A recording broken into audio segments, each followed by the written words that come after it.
All right. Well, welcome to our audience. I am Justin Sleesman, Chief Perfusionist at Marybridge Children's Hospital and President-elect of AMSECT.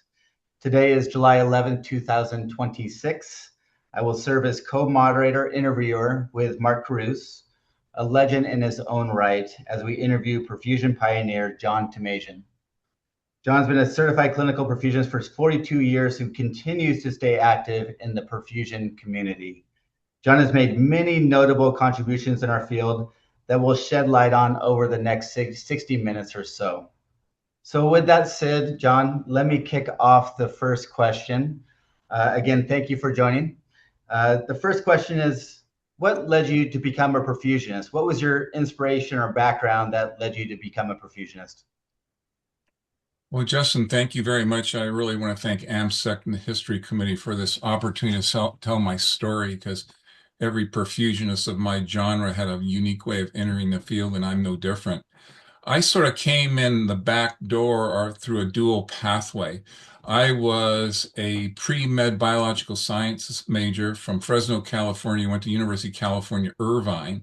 I was told the way you get into medical school is you go work in a lab, work for a professor, get your name on a paper, and get a letter of recommendation, and you'll get into medical school. Well, I did all that, but what they didn't tell me was you needed good grades and a good MCAT score. So even though I came in close, it didn't quite pan out for me. But the laboratory I worked in happened to be an extracorporeal circulation laboratory, namely the ECMO laboratory run by Robert Bartlett way back in the 1980s. And that gave me an exposure to perfusion, both in the ECMO sense and in the traditional CPB sense.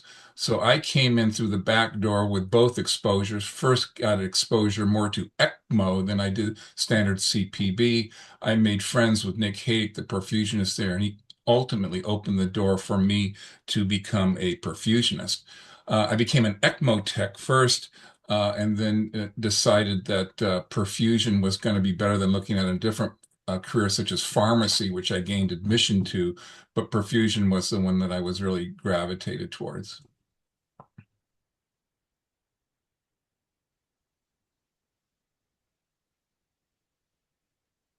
Thanks, John. And a little follow-up there is, unfortunately, you and I was at Stanford for many years, so were you. We didn't have any overlap, unfortunately. I would have loved to work with you, especially in the research setting.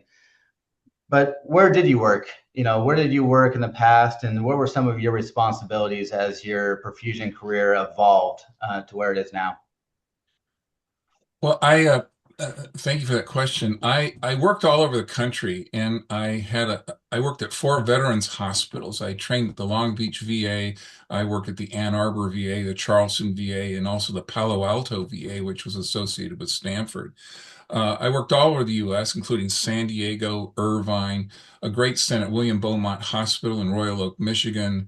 But my formative clinical perfusion years were at Stanford before coming back to finish my career doing research. I really started as an ECMO specialist or an ECMO tech and then gravitated towards traditional cardiovascular perfusion later. So I've always had that interest in ECMO, and that's sort of followed me everywhere I've gone. I think you and two were alike in that way, is that I've spent a majority of my career in both, straddling both ECMO, ventricular assist device, and CPB in the operating room. Could you talk a little bit about that, of just the importance to you and the research setting kind of throughout your career in those stages as well? Well, I always liked research, and I think that probably was one reason I stayed in more of an academic track and such. I always had questions about things, and I always wanted to be one of the first or second or third people to investigate it. And ECMO stuff was really intriguing because we didn't know how gas exchange really worked. We didn't know how to anticoagulate patients. We didn't know how to flow them and measure metabolic status. So we helped define that metabolism. And metabolism is metabolism, and it applies both for ICU care and ECMO patients to operative care in taking care of a patient with circ arrest, for example, children, adults, etc. So that whole thing of having questions to study and to ponder and to publish on has always been a very interesting part of my career. And still to this day, I've always liked to see what's new and what's up and coming, and some of the new stuff is very exciting. Better that you guys are doing it than me, for example.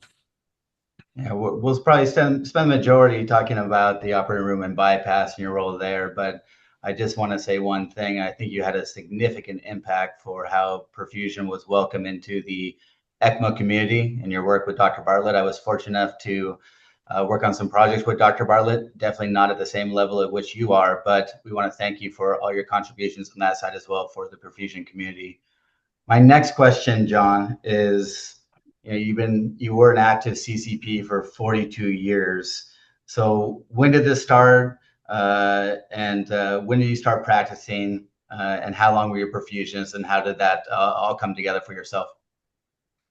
Well, when I did the math, I realized that I spanned over 5 decades, which is pretty long. But I was trained in the late 70s and worked in San Diego, and then migrated with Bartlett to Michigan and such. So I was able to maintain my certification for 42 years or so.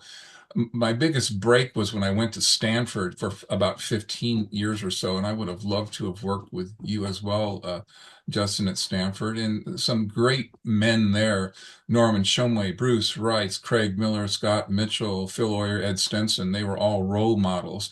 We did some fascinating pathology. We did stuff there that people do routinely today, but not to mention transplants, congenital heart stuff. It was truly an exciting time to do that. And then it allowed us some flexibility to implement certain extracorporeal technologies, such as assisted venous drainage, minimally invasive cardiac surgery.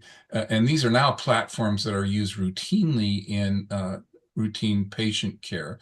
And to be part of that initially was really a lot of fun. And we published a lot of that information to disseminate that out into the workplace. So you mentioned a few surgeons there. Were there any that really stood out? Who are the really surgeons that inspired you? And it doesn't have to be a surgeon, but let's start there. Or any really physicians or perfusionists that really inspired you in your profession? Because I think, for me, that I'm, so indebted to my mentors I've had along the way. Who are some of your mentors on a surgeon level and perfusion level? Uh, that's a great question. I first have to acknowledge Alan Gazaniga, who gave me my start in the laboratory. He was partners with Robert Bartlett. And Bartlett, of course, was a great inspiration for those who he touched and mentored, and I was one of them. I followed him all over the country, in fact, and became a great disciple of his. Probably one of the greatest impacts or people that impacted me was a guy named Henry Maurer, who was a private practice cardiac surgeon in Detroit. And he gave me a compliment one day, which I've never forgotten. He said, "John, one day you'll have to show me how that thing works." And what that did is it showed me that if a surgeon has confidence in you, he trusts you. And that's the most important thing a perfusionist can try to do, is instill trust in the operative team. And that meant a lot to me. And that was a goal moving on to other places and such. And I was able to, I think, instill that confidence with surgeons that I worked with. A perfusionist, Nick Haydick at Irvine, was a great inspiration to me.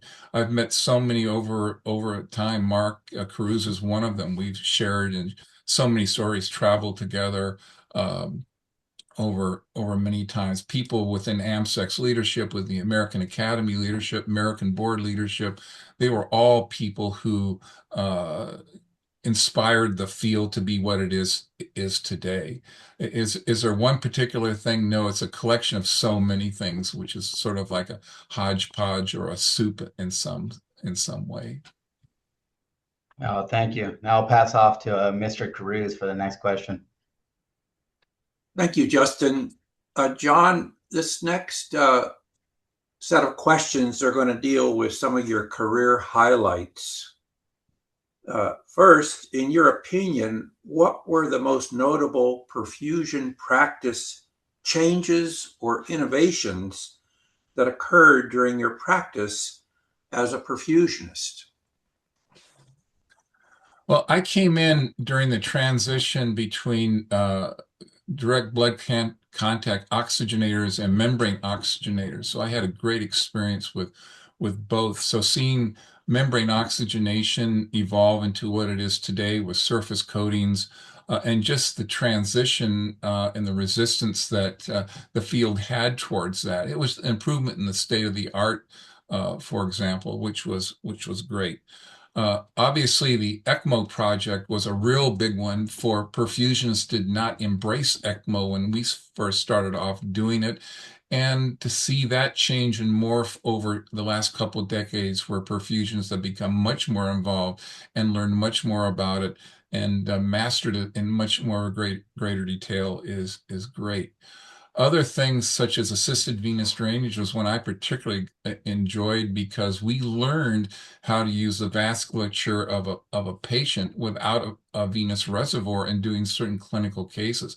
Plus, we published a lot of information, including how much you could improve venous drainage by putting a small siphon on it. And that was really good for reoperations. It was great for minimally invasive cases, and for certain specific things where the surgeons couldn't access the heart directly. It was a tool in our tool belt that we could use, and now it's used very routinely and such. So to learn about that, publish about it, and to describe it was really a lot of fun. Not to mention the training of other people that would come through our laboratory, mentoring prospective students, medical students, residents. That was always a great thing. And when I was working in the operating room, I always felt one of my jobs was to mentor or teach the cardiac residents about the heart-lung machine and how it would work. And I think we were pretty successful at doing that. Thank you. On the same topic, as you well know, as all three of us know, perfusion in many ways is device-driven, John. What is your view, both personally with some of the devices you worked with, and more broadly, your view of the cardiopulmonary industry? They obviously responded to what we were doing in the OR and came out with new products almost every year in the early years. But what, in general, is your view, favorable or unfavorable? Well, I don't think our industry or our practice would be what it is without the support of industry. Industry is the one that manufactures a product. They take all the risk in developing it. Now, at the same time, industry is not going to develop a product just to develop a product. They've got to find or feel there is a profitable margin in it. And a classic case example is serval regulation of an ECMO system, the old ECMO bladder boxes, which we made in our laboratory out of Radio Shack parts on the weekend that we gave to research centers all over the country or provided plans for it. Until industry was interested in manufacturing that and taking the regulatory risks associated with it, it was something that we just sort of said, here's how we do it, and hopefully it works for you. In my own experience, I've helped get a couple devices through the FDA process. It's quite arduous, but it's probably a good thing for, I think, the safety and the benefit of the populations that we serve are good. And I think that moving forward, industry will be cautious, but yet receptive to moving forward. And the more perfusionists can get involved in their areas of expertise in developing that, being leaders, not followers of changes in technology, I think it'll make a much more positive impact on the patients that we take care of. Thank you, John. I'd like to go back and ask just a little bit more about the bladder box. Whose idea was that?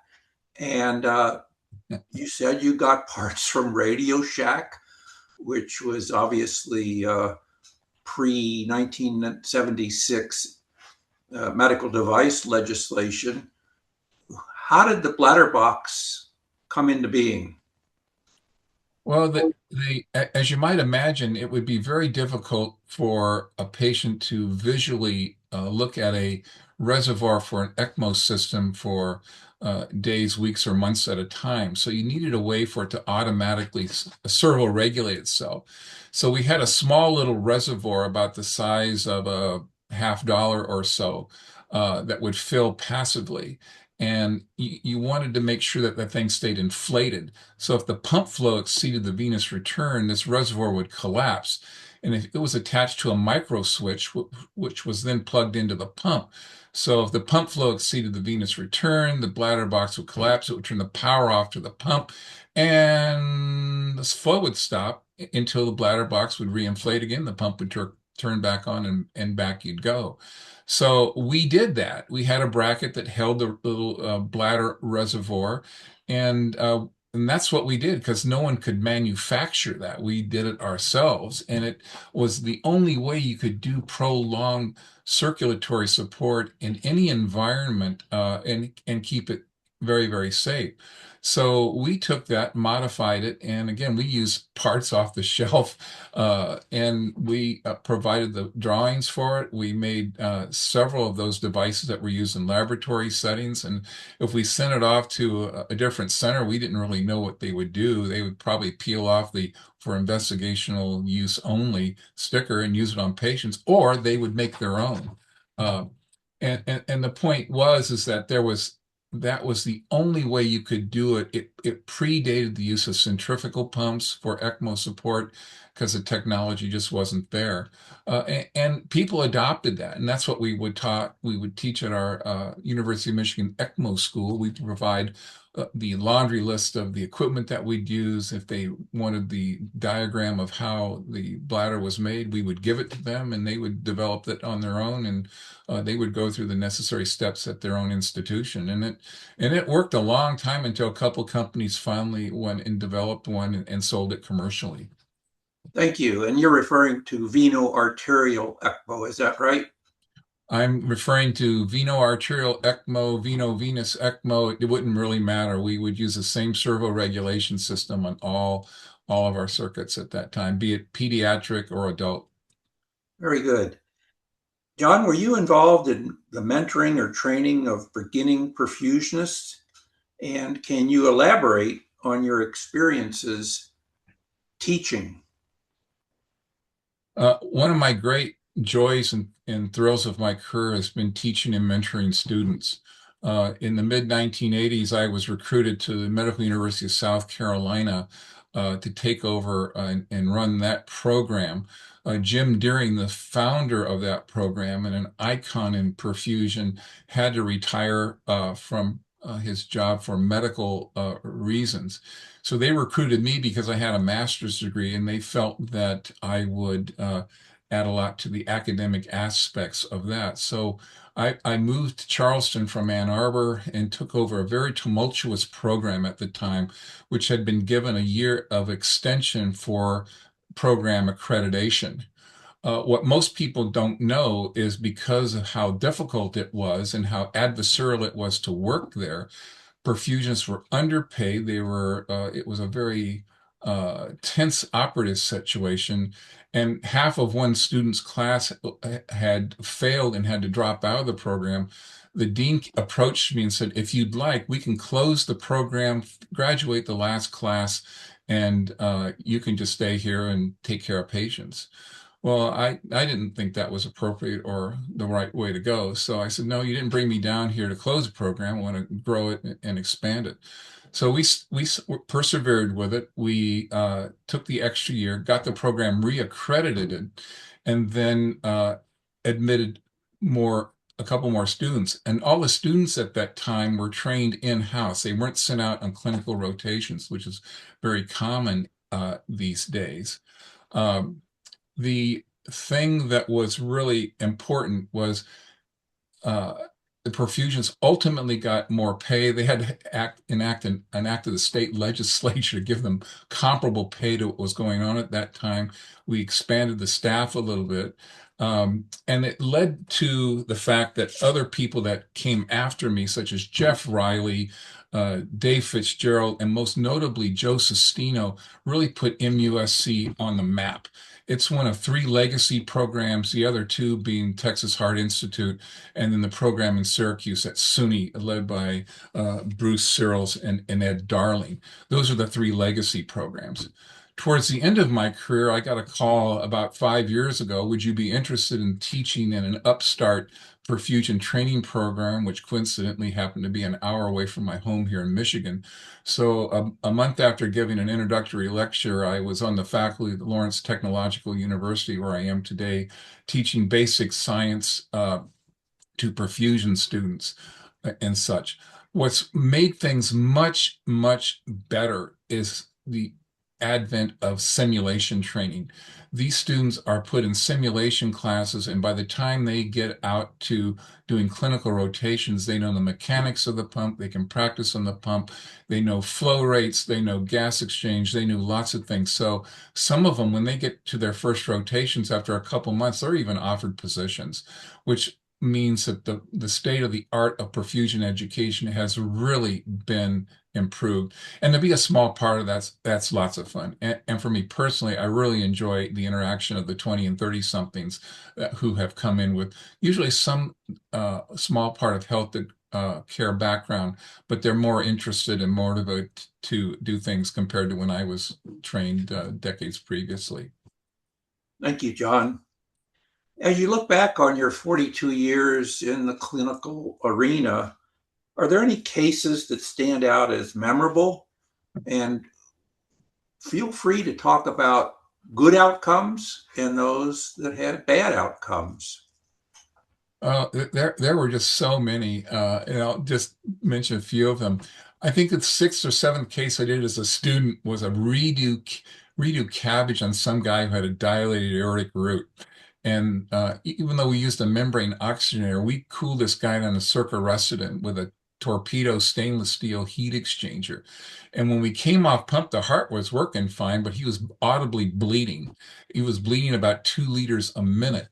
And they gave the protamine, and that slowed down to 1 liter a minute. And then before you knew it, the blood bank was empty of all blood products, factors, platelets, etc., and the guy was going to die.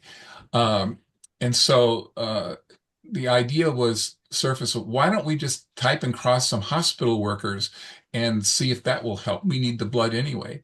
So they did that. They brought 2 units of freshly drawn blood down, and the guy dried up right in front of our eyes.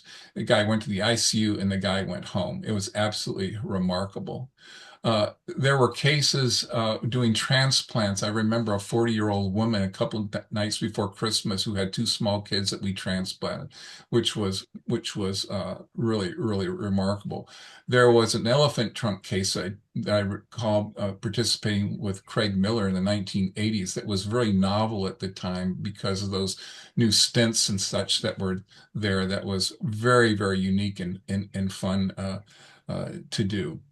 So there were lots of different ones that were doing lots of mitral repairs. I think the assisted venous drainage cases, especially for minimally invasive stuff, that was really fun to do it through these sort of porthole key incisions and that type of stuff. I remember doing a single vessel cabbage on a Saturday, the first one we did, and we got done at 4 o'clock in the afternoon, thinking that, well, this isn't, we got to speed this up a little bit. But it was really fun, and it was really novel to be part of really new practice habits and standards that were there. And plus, there were lots of different ECMO patients that we did. It was interesting that when we first started the project, it was under a lot of criticism, and the attending staff, especially in pediatrics, was very leery that this would work because you're ligating the carotid artery of an infant. And in the magistry and of Robert Bartlett was able to create an environment and where it was not only just embraced, but it was successful, and it grew to what it is today from those small beginnings back at Irvine and then later in Ann Arbor. So to be part of that and to provide some of those parts, including those little bladder boxes and membrane oxygenators and such, and to pull it off the way we did, and to train people from all different aspects of healthcare was great.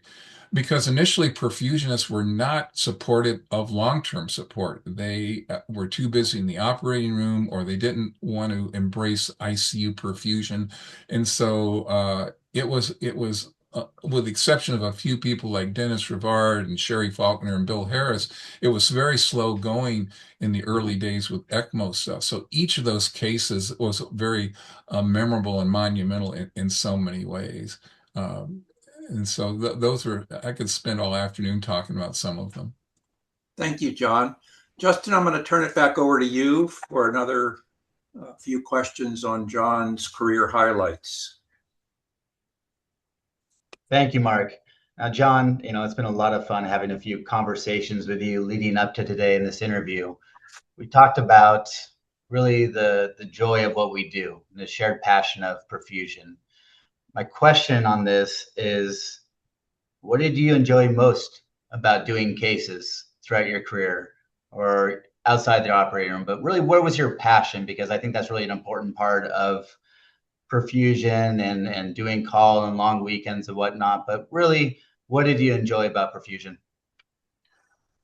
I think one of the things that really impacted me the most is being able to be an independent practitioner where you could manipulate and control metabolism and normalize the patient's physiology. Because no patient comes into the hospital to be put on bypass. They come in to have their valve fixed or their myocardium revascularized. So being a person that you could be trustworthy and having the control to do that, I really like that. I always like being a step ahead of the surgeon and knowing what was happened. I really enjoyed outcomes that you wouldn't necessarily expect, for example. And for me, that control and doing something sort of unique like that, people in the street don't know what a perfusionist is. That was really fun. And, there's a rare camaraderie amongst perfusionists, the 6,000 of us that practice in the US. We all sort of know what we do, but it's not known by the populace all that well. So that was really fun. So I really enjoyed that. For my educational background, I knew I wasn't going to get any accolades or news stories or such, but for me, it was being a tool as part of the team or a cog in the wheel, being invisible as much as I could to make sure that the outcome of the patient would be noticeable, but yet something that was important. I've always looked at it this way. A perfusionist is like an air traffic controller. He's good as his last case or as good as his last takeoff or landing. And as long as you can come off pump and the patient can go to the ICU and you haven't harmed them consciously, then I think you've done your job. Because obviously we know there's a risk to it. It becomes very easy and it looks pretty simple when you look at it and see it day after day. But when you think about it carefully, you can kill someone probably faster than anyone in healthcare. And you got to take that really, really seriously. So to me, the standard is really, really high. And I think that's helped me throughout my life to maintain a really high standard on things I approach, not just in the work setting, but in life in general. I think, you've done a lot more education than I have, but I've always said to students and people getting into perfusion that it takes years to build your reputation and career, but it takes a few cases to dissolve that. So, I think that's just good to think about, is that to be present every day and really enjoy the process and make sure that the patient is first. And you're attesting to that. I recall one case at Stanford, we had a case on ECMO, a little infant that came on respiratory failure. But once they got him stabilized, they realized he had anomalous pulmonary venous return. So after about 3 or 4 days, his respiratory symptoms resolved. So they had to fix his veins. So we're going to bring the kid to the operating room. So I talked the surgeon and saying, I think I can modify the ECMO circuit to a CPB circuit. And so we did that. We inserted a venous reservoir. We added a couple of suction pumps. We gave cardioplegia through a syringe at the table and came off pump, and the patient was extubated in the operating room. So it avoided all the foreign surface contact, complement, immune response things that the patient would probably get re-exposed again. So that's the kind of stuff that really was remarkable and fun for me. And it established us and our team as knowing what we were doing and competent. And that's what I would hope perfusionists would always do, is strive to become a step better than what they are. And I think we're on a good pathway to do that. Yeah, thank you. And as far as professionalism within our perfusion community and professional societies, innovation, staying within guidelines, but creating that innovation. Can you speak to that? Because at the time where you did these cases, there was probably a little bit more leeway, of course, to act in an acute manner and solve that situation. But where do you think we're at as a profession with our standards and guidelines and trying to work together for the betterment of the patient? Well, obviously, the emphasis in the last decade or so has been on evidence-based medicine. There are lots of protocols and sequences that people enact now. There's data collection that occurs and standards that are enacted, and every perfusionist can tell if they work within the confines of their institution or so. Uh, I think that's all good and fine, but I'm never been an advocate of treating numbers. I like to treat patients. So when I first started, we used to run cardiac indices on bypass at 1.5, 1.6, and now it's 2.6, or for example, but we got away with it. At Stanford, we couldn't go over 3 liters a minute on Norman Shumway's cases because of the arterial cannula to use. And somehow those patients survived and actually did well.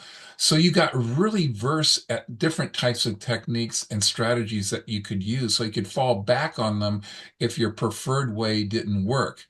Now, I would say I think it's important to be involved in professional societies. The first thing I tell a perfusion student is to join AMSEC, go to meetings, network with people, join a committee, get involved with a research project or someone who's doing something so that you have more than interested to be more than just a do your case and go home and then worry about the next day. I think you got to mentally sort of keep yourself engaged. Look at a specialty, peds, aortas, ICU stuff, ECMO. The new one is normothermic regional perfusion, for example. To specialize in something like that helps engage you and keep you more active. And I was fortunate enough to be able to do that with ECMO and a few other things. So I would hope that the younger students that coming into the field will feel motivated to do things like that. Yeah, you mentioned that, perfusion the OR and do your case and head out, but I really think that is in the past, that perfusion is so involved in different areas of the hospital.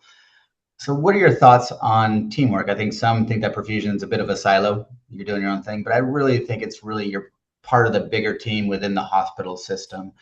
So can you talk a little bit about your experiences with teams and that aspect in bypass and the ECMO space and potentially in research as well? I worked in several settings in which teamwork was great, and the programs really would succeed and grow. I also worked in settings where you would do a case and you'd be on pump for 6 or 8 hours and no one would come in and give you a break. So I probably went into renal failure. And those are people who were more interested in just doing their cases and going home or being individual contract perfusionists. Those that integrate, and now you have sometimes 2 or 3 people that can overlap in a room, either give breaks or support, especially with advanced technologies. I think that really works well. The fact that they can look now at how perfusions can be implemented in critical care. There are several programs that a perfusionist's job is to round on a half a dozen or more ECMO patients on different floors and in different institutions, and can make changes. They can change devices or modify devices. They can input their areas of expertise. And again, they come from a different aspect because an intensivist looks at critical care, surgeons look at it from a surgical point of view, and perfusionists look at it more from a mechanical support device type of thing. And you need the uh, uh, blending of all those together to make it work well. And the successful programs are the ones that do that. The ones that aren't will do okay, but they're never going to do much more than really the basic stuff. And I think individual perfusionists will ultimately determine whether they want to work at a real active place where they do some wild and crazy things, or if they just want to do a case a day and go home and take their call on the weekend. So, it's going to vary, and I think time will tell. And the medical health industry will certainly dictate that. The technology will dictate that. Certainly, if surgeons could do operations without cardiopulmonary bypass, they would do it. But right now they need us and we need them. So right now there's a peaceful coexistence between us surgeons and anesthesia, and it's worked pretty well for the most part. You know, and you've had leadership roles within the Academy, the American Board, many contributions to AMSECT. And we talked offline a little bit about this, but a lot of the best premier perfusionists we never really hear about in the professional societies. And we want to be a voice for them as well. But how can we bring more people in to contribute, you know, on a professional level for perfusion? Well, that's all. A lot of it is trying to identify that character or that type of person. And I know that when we look and interview for perfusion students, we try to characterize that. If we just identify someone who's a pump and go homer and just wants to make $150,000 a year and go home, we tend to, even though smart, we discourage that. If you have someone who's passionate and wants to stay late and wants to do the second case or the third case or wants to come in on the weekend as a student to do things, that is the type of person who has more leadership skills. Now, granted, things are different now than a few decades ago, but a lot of it's personality in my mind. Someone who is intrigued about a device or a technique. And you can see this at different meetings. You'll see which students gravitate towards the industry booths or stay at the sessions, or those that go out shopping. And there's a hybrid of all of that. And certainly, I'm not trying to say you shouldn't have a social event, but part of it is really trying to identify the leadership character. Some guys just want to do cases, and some of those guys are really, really good. And I think you would know yourself if you were a patient who you'd choose to run your heart-lung machine. I know I don't want to sign up for that anytime soon, but you want someone who's really solid. But at the same time, you'd also want someone who's very up to date and contemporary with the state of the art and looking at new opportunities as well. And if they can participate in that, that's even better. Again, if you can lead the field instead of follow the field, that's what I think is an important aspect of what extracorporeal perfusion can do. John, I want to touch a little bit, thank you, but I want to touch a little bit about research now, if that's okay.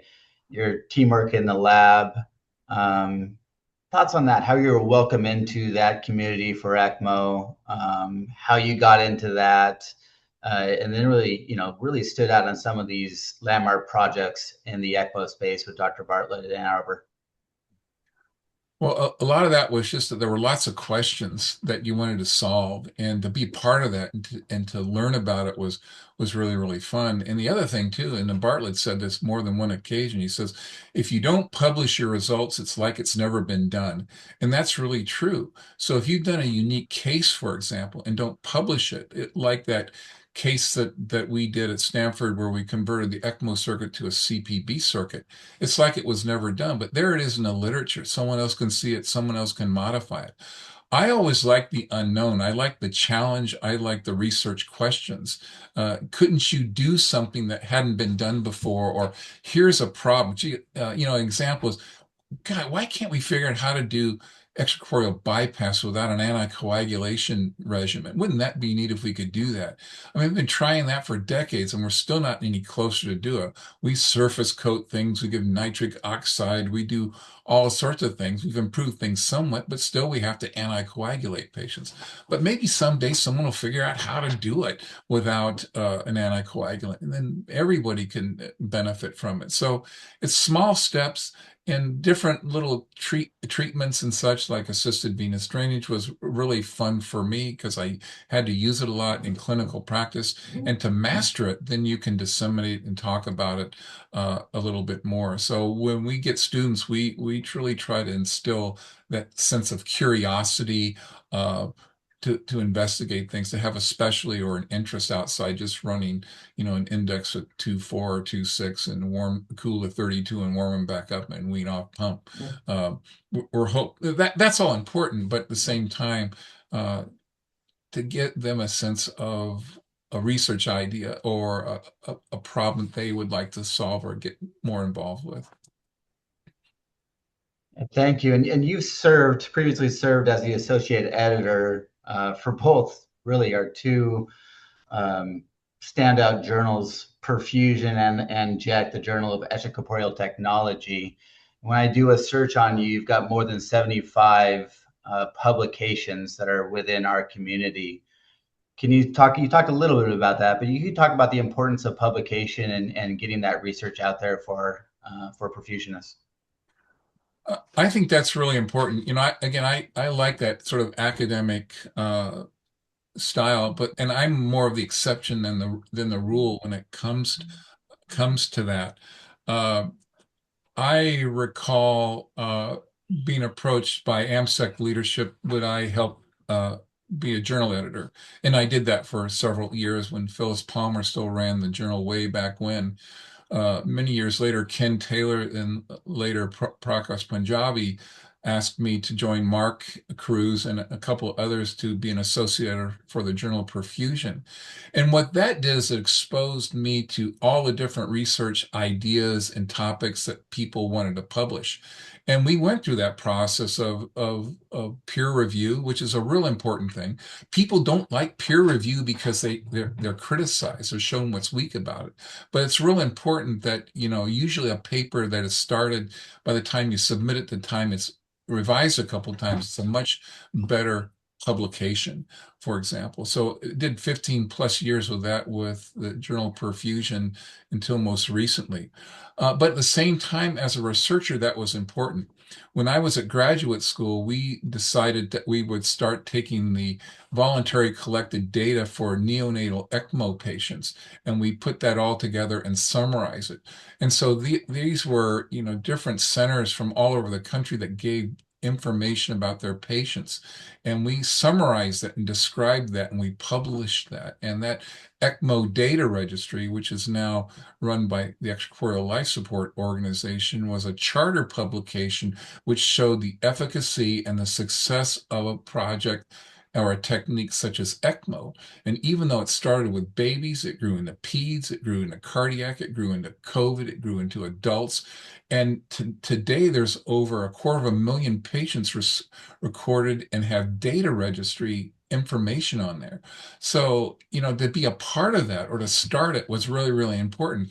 So why can't a perfusionist be involved with that? Yeah, you're not going to necessarily be the lead author on it, but at the same time, you can become a master of some of that, and you can be a reliable resource for technology as it evolves more and more. And I think some of that is happening with newer and more complex and second generation ECMO circuits, for example. But the research is all part of that. And to get involved with it is the key point. How do you, and getting involved, I think sometimes that's a bit of maybe a challenge, or how do you get involved? What do you recommend for perfusionists just jumping into the field, students? How did you get involved in research, or how can they get involved? How do you look for those opportunities? Very good question. If you're working at a busy center or an academic center, you approach one of the surgeons or one of the investigators that you know has a grant and say, I want to be involved with, what can I do to get involved with one of your grants? If they don't want you, okay, you start again. Or you have a case study that you want to write up, do it. And you'd be surprised how much support you can get, especially if you recruit a few people to help you with it, for example. But in private practice, that's a little bit more challenging because they're interested in treating patients, and they don't necessarily aren't involved with research protocols, for example. I recall when trazolol, a protein, was used, there was a whole lot of interest about that until one publication pretty much torpedoed its use, for example. But prior to that, there was a lot of interest in it. For instance, the use of different antifibrinolytics, different studies in the intensive care unit, and such. I recall when I was at Stanford, I approached a couple of the surgeons and said, hey, what are you guys doing in the lab? I want to come by and look at it. And I think I was the only perfusionist that was doing that. And so I came in and helped them with some of their animal preps.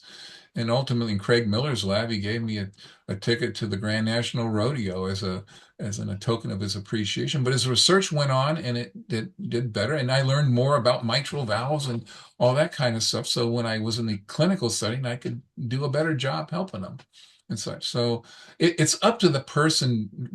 Do you drive yourself to do it? Yes or no? And some people want to, some people don't.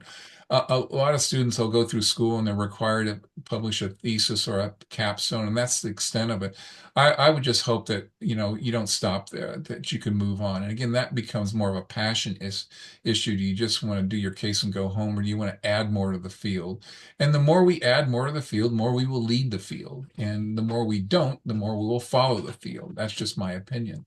And I think it's a function of the individuals in their mettle and how they move forward. Thanks, Sean. I will hand it over now to Mark if you have a few questions, Mark. Thank you, Justin.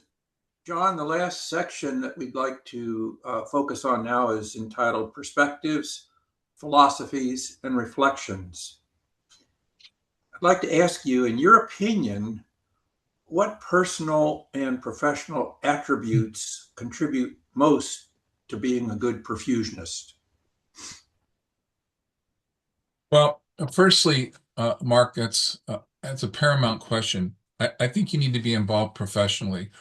Being a member of AMSEC is a start for a perfusionist. Whether you want to be involved with another group, or you want to become a director of the American board or a program director of a school, those are certainly things you can do. But to be involved professionally and active and attend meetings instead of just I got to fill out and get my points so I can stay credentialed, that I think is important. I think you need to be able to physically show calm and to be able to diffuse tension. We all know that in the operating room, it can be pretty tense at times. So to maintain your cool and your tension and maintain a diffusing factor is good. To have a good joke every once in a while sort of helps. So having a sense of humor. It's important that you feel like you're not the center of attention. The patient's the center of attention. Even though some surgeons think they are the center of attention, we forget the fact that there's an anesthetized patient that can't talk to you should be the center of attention. Also, I think you need to be fully prepped for each case. Know the background of the patient, know if he's anemic, if he's diabetic, whatever his issues are. Instead of saying, oh, gee, I got another 3-vessel CABG today, I don't have to do anything. I can show up 10 minutes before I go on pump because the pump's primed because the perfusion assistant did it. That's sort of being lazy in my mind. So I think it's being engaged and such. Also, to have the surgical team having confidence in you so they can know that they have a good person behind them and such. But most importantly, it's being invisible, offering suggestions when indicated. I had a case one time where it came off pump and they gave the protamine, and 2 times the patient crashed. We had to go back on pump, resuscitate the patient. No, great, here we go again. And so the surgeon basically said, well, unless any of you have any bright ideas, we're going to be here all night until this guy dries up. And so I recall some work that was done by a colleague of mine, Tom Wakefield at Michigan, who gave protamine in different conduits. And one of them, he gave it intra-arterially. So we did that through a butterfly needle. It went through the systemic capillaries instead of the pulmonary capillaries. And guess what? The guy dried up right on the spot. So there was a time where that professionalism, knowing the state of the art and networking benefited a patient. And that helped a few other patients down the line as well. So, it's not like, well, gee, I don't know, I guess we should just, call the call guy and he can sit with it and watch this guy bleed. That wasn't the point. So I really just think that your attitude to advocate for the patient is got to be paramount, and putting all things aside. I mean, like everybody else, you had surgeons yell at you, shut the blank up, I'm trying to operate here. I've had that one. But there's others that will say they aren't going to thank you when they leave the room. They're not going to invite you to dinner. But the point is, every once in a while, you'll have a patient whose family you'll meet and say, thank you for taking care of the patient. I had one patient one time who was a reoperation and came from another state, and they were afraid to have that patient redone at that state because the perfusionist showed up intoxicated.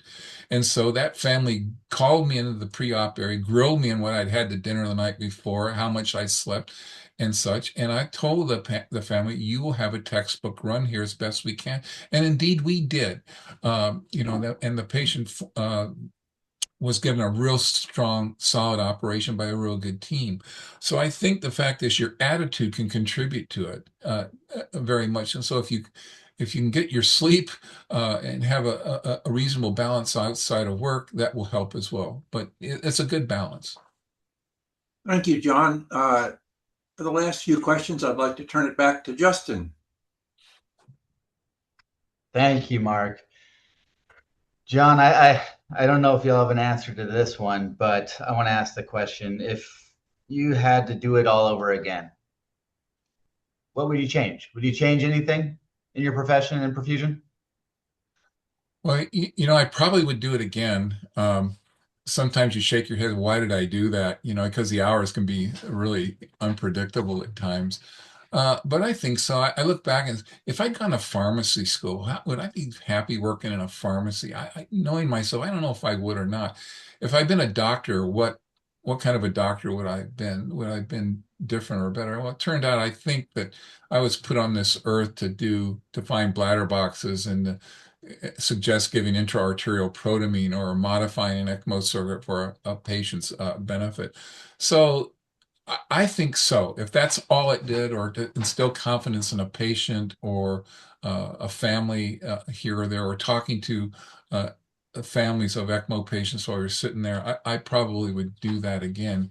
You never, hindsight's 2020 for sure, and you can always speculate what you think you would do. But I think I would probably do it, and I would just hope that people that are getting into the field would embrace it, and not look at it as just sort of a mechanical thing. Oh, we're going to be on pump for 2 hours and then go home and then I have lunch and this and that.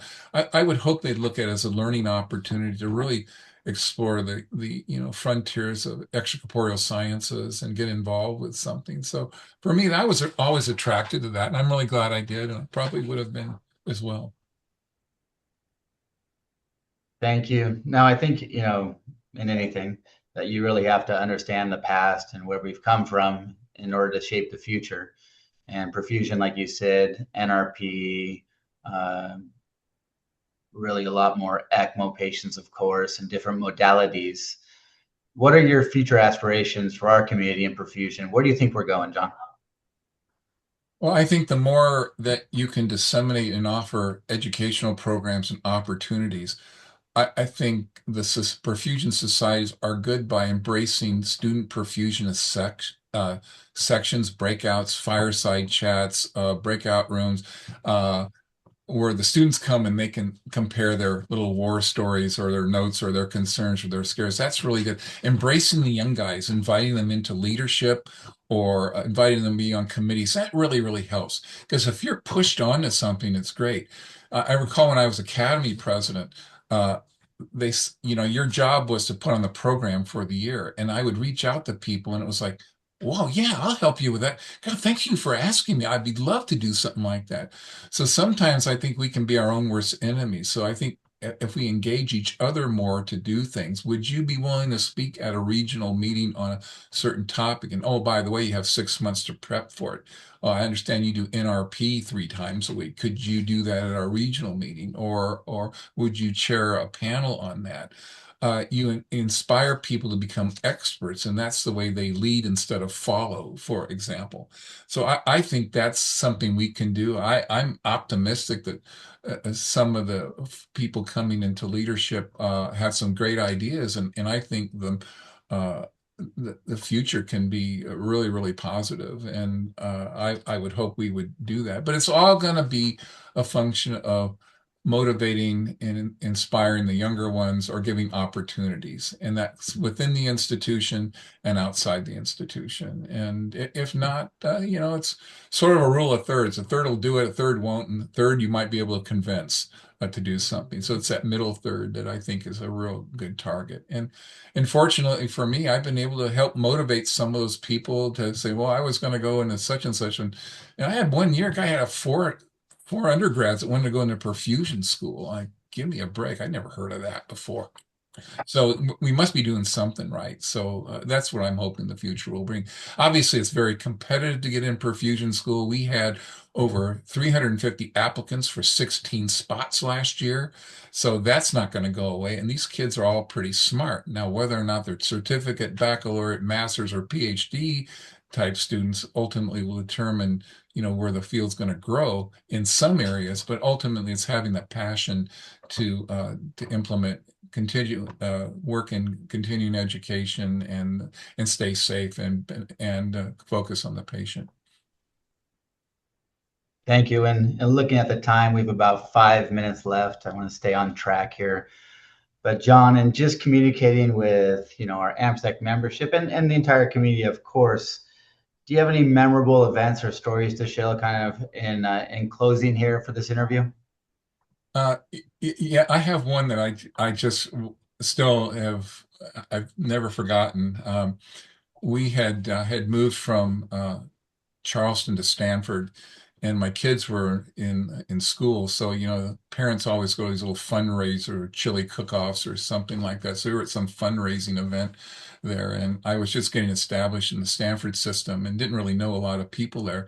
So we were there, and like the moms all network, and the dads are all sitting there with their thumbs up their noses, don't really know what they're doing, and so all of a sudden, this woman approaches me from behind, throws her arms around me, and gives me this great vice grip hug.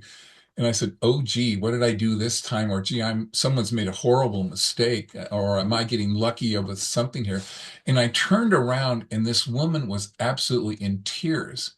And I said, "Oh no, what did I do?" And she said to me, "If it wasn't for you, my son, who's a valedictorian of his grammar school class, may not be alive today. He was one of the first Stanford neonatal ECMO survivors, and he was a classmate of my son." And what do you say with that? What we did in Ann Arbor was through our ECMO school, we equipped and disseminated information to caretakers at Stanford where they could implement a program and take care of the patient. Even though I had nothing to do directly hands-on with that patient, it was sort of like, what can you say to that? And I've never forgotten that. And that the look on that mother's eyes, and she didn't know me from anybody else. It was very memorable for me. So when you have those discouraging days or when a patient doesn't go the way you do, there are days like that where someone is very grateful and has a lot of gratitude for what you did. And that kid did great. He was 6 foot, he was 6 feet tall as a sixth grader, and I'm sure he did quite well moving forward. He had a little scar on his neck to show that he was on VA bypass. So that was a great memory, a great story. Mark, sir, do you have any comments for John here? I know you have a lot of thoughts and, of course, so much experience. So any last comments and questions for John? Well, first of all, I'd like to thank John for this interview. This has been marvelous. You have provided a lot of food for thought for the people who will view this and read the transcript, John. I want to thank you, Justin, for taking the lead on working on preparing for this interview.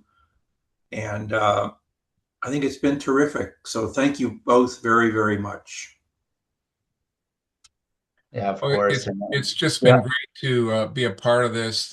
There are some very monumental people in the field that the History Committee has interviewed or will interview in the future, and I hope the legacy of our field can be passed on to the future. And the fact that it's a priority of you, Justin, and your committee to bring some of us old timers together to share our stories is really great. I think we probably get more out of it than the readers will, but I do thank you very much for the chance again to participate in this session.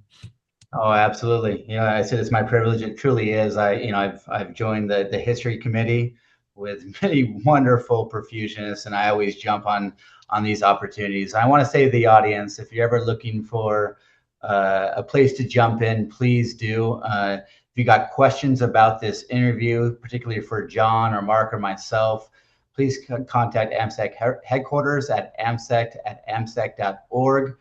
We'd love to hear from you, make this a kind of a two-way conversation. But Again, I'd like to thank Mark and Mr. Toomasian. Thank you for sharing all of your knowledge you've gained along the way, and we can't thank you enough for being part of perfusion in our community. It's great. Thanks so much. This is great. Take care, everyone. Thank you.